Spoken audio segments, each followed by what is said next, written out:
दोस्तों, क्या आपने कभी सोचा है कि अगर आपको 30 दिन बिना सोए गुजारना पड़े तो क्या होगा? इस सवाल को सुनकर ही शायद आप घबरा जाए। लेकिन सन 1940 में विश्व युद्ध के दौरान एक ऐसा ही प्रयोग किया सोवियत यूनियन ने, जिसे सुनने के बाद आपकी रूह कांप जाएगी। दुनिया भर में हर रोज न जाने कितने ही एक्सपेरिमेंट्स होते रहते हैं, जिनमें से कुछ के बारे में लोगों को पता होता है, जबकि कुछ एक्सपेरिमेंट्स ऐसे होते हैं जिन्हें लोगों से गुप्त रखा जाता है। कहते हैं कि एक ऐसा ही एक्सपेरिमेंट 1940 के दशक में किया गया, जिसके बारे में जानकर लोगों की कपकपी छूट जाती है। इस एक्सपेरिमेंट को रशियन स्लीप एक्सपेरिमेंट के नाम से जाना जाता है।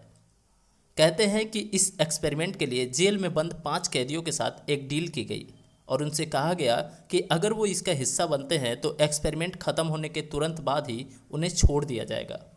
और इसके लिए उन्हें बताया गया कि 30 दिनों तक उन्हें बिना सोए रहना होगा, जिसके लिए कैदी राजी हो गए।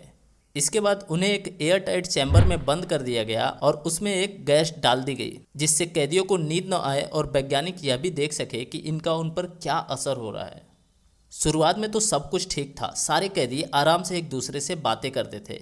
उनकी बातों को वैज्ञानिक रिकॉर्ड भी करते थे और साथ ही एक कांच के जरिए उन पर नज़र भी बनाए हुए थे। करीब एक हफ्ते तक तो सारे कैदियों की हालत ठीक थी, लेकिन उसके बाद उनकी हालत लगातार बिगड़ने लगी। कैदियों ने धीरे धीरे एक दूसरे से बात करना बंद कर दिया और वो बैठे बैठे अपने आप ही कुछ न कुछ बोलते रहते थे। ऐसे ही करके 10 दिन निकल गए। फिर जैसे ही 11वां दिन आया, एक कैदी अचानक से ज़ोर ज़ोर से चिल्लाने लगा और वह इतनी तेज़ी से चिल्ला रहा था कि कहते हैं कि इसकी वजह से उसका वोकल कार्ड भी फट गया। इसमें सबसे चौंकाने वाली बात यह थी कि उसके चिल्लाने का बाकी कैदियों पर कोई प्रभाव ही नहीं पड़ा। कैदियों की हालतों को देखते हुए वैज्ञानिकों ने इस एक्सपेरिमेंट को रोकने का फैसला किया और उन्होंने 15वें दिन कैदियों वाले चेंबर में वो गैस नहीं डाली, जिसकी मदद से कैदियों को सोने से रोका जाता था। लेकिन इसका उल्टा ही प्रभाव पड़ा। सारे कैदी अचानक से चिल्लाने लगे और कहने लगे कि हमें बाहर मत निकालो, हम बाहर नहीं आना चाहते। इसी बीच चैम्बर में एक कैदी की मौत हो गई। जब एक्सपेरिमेंट कर रहे वैज्ञानिकों ने कैदियों की हालत को देखा तो उनके होश उड़ गए और उन्होंने देखा कि कैदियों के कई अंगों से मांस गायब हो गए थे। सिर्फ उनकी हड्डियां ही दिख रही थी और उन्हें देखने पर ऐसे लग रहा था जैसे वो एक दूसरे का ही मांस खाना शुरू कर दिए थे। कैदियों की दिल दहला देने वाली हरकतें और उनकी हालत को देखकर वैज्ञानिकों ने सोचा कि उन्हें मार देना चाहिए और इसके लिए उन्होंने टीम के कमांडर से बात की। लेकिन कमांडर ने ऐसा करने से मना किया और उसने कहा कि हमें एक्सपेरिमेंट को जारी रखना चाहिए। हालांकि बाद में एक वैज्ञानिक ने उन कैदियों को मार डाला और एक्सपेरिमेंट से जुड़े सारे सबूत मिटा दिए। हालांकि यह कहानी सच है या मनगढ़ंत, इसके बारे में कोई पता नहीं है।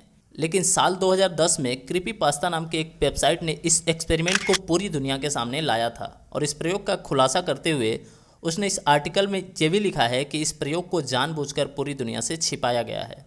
हालांकि जब इस प्रयोग के बारे में रूस से पूछा गया तो उसने ऐसे किसी भी प्रयोग किए जाने की बात से साफ साफ इनकार कर दिया, जिसके बाद इस प्रयोग और वेबसाइट पर छठे आर्टिकल की सत्यता पर सवाल खड़े हो गए। इसके अलावा भी कई सवाल है जिसकी वजह से इस प्रयोग की सत्यता पर सवाल खड़े किए जाते हैं। जैसे इस आर्टिकल में इस बात का भी जिक्र किया गया था कि ऑपरेशन के वक्त बचे हुए 2 कैदियों के दिल में हवा चली गई थी, लेकिन उसके बावजूद वह दोनों जिंदा रहे। ऐसा होना नामुमकिन है, क्योंकि किसी भी व्यक्ति के दिल में हवा का प्रवेश जानलेवा होता है। दिल में हवा का प्रवेश होते ही व्यक्ति हार्ट अटैक से मर जाता है। कई सालों बाद तक जब इस एक्सपेरिमेंट को लेकर कोई पुख्ता सबूत नहीं मिला तो इसे किसी लेखक की कल्पना मानकर भुला दिया गया। लेकिन आज भी यह सवाल बरकरार है कि क्या यह खौफनाक एक्सपेरिमेंट सचमुच किसी लेखक की कल्पना थी या फिर इंसानियत को हिलाने वाला एक कड़वा सच। आपको क्या लगता है, इसके बारे में कमेंट बॉक्स में ज़रूर बताएं।